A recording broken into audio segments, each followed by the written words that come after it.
Il se trouve que l'armée israélienne a fait plus qu'aucune armée au monde des enquêtes, des Quel culot. investigations Quel culot. pour regarder dans la presse. Vous n'avez pas honte, hein. Vous n'avez pas honte. Ça ne Karim Zeribi remet en place une lobbyiste israélienne en plein direct sur CNews. L'ancien député européen Karim Zeribi, chroniqueur sur CNews, était présent durant l'émission 180 minutes info. Selon Judith Weintraub, journaliste militante proche de l'extrême droite israélienne, l'armée d'occupation israélienne est une armée morale qui, selon elle, est bienveillante envers les civils palestiniens de Gaza. Un culot qui dépasse l'entendement selon Karim Zeribi, qui accuse Judith Weintraub de relayer la propagande du gouvernement israélien d'extrême droite, rappelant notamment le bilan provisoire du génocide en cours à Gaza, faisant état de 40 000 morts palestiniens, dont 15 000 enfants. israélien. Il n'y a pas de crime de guerre actuellement. Alors, il n'y a pas de crime de guerre. crime de guerre. C'est l'armée la plus exemplaire au monde. Vous continuez avec ce propos. C'est une armée. Ce serait bien que vous me laissiez parler. Non, mais je vous pose la question. On débat. On débat.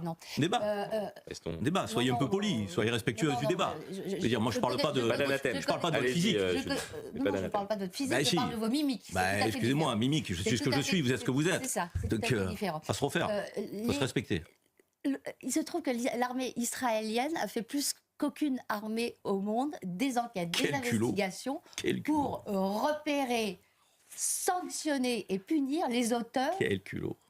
Absolument. Regardez dans la presse. Vous n'avez pas honte. Vous n'avez pas honte. Ça ne manque pas tenir des propos de ce type avec toutes les preuves. Les militaires israéliens ont été toute la documentation sur la matière. Les militaires israéliens ont été condamnés. Je ne connais aucune armée au monde qui, en guerre, fasse ce genre de police intérieure. Je ne vois pas ce qui est compliqué à faire respecter le droit international. Je ne vois pas ce qui est compliqué à interdire les crimes de guerre. Je ne vois pas ce qui est compliqué à empêcher de bombarder un territoire. Il y a 62 000 personnes qui sont cantonnées sur 1 km². Je veux dire, excusez-moi, c'est le b.a.-ba. Biden, il se réveille. Mais il faut arrêter les déclarations, il faut passer aux actes. Je veux dire, là, on n'a pas une riposte contre le Hamas.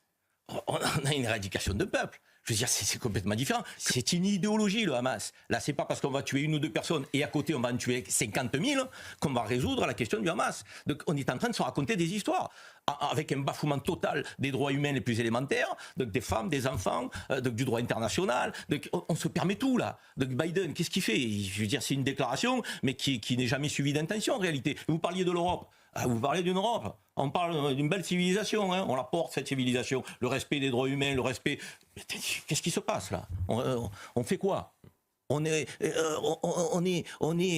pèse sur quel débat là? C'est pas possible, quoi, je veux dire. Donc, ce qui se passe, c'est une horreur absolue. Et ça fait 5 mois qu'on est en train de faire ça. Et les otages sont aussi au milieu. Et après, on va nous dire, les otages, vous en parlez jamais. Mais les otages, si vous bombardez, et vous pouvez en tuer, je veux dire, ils sont là.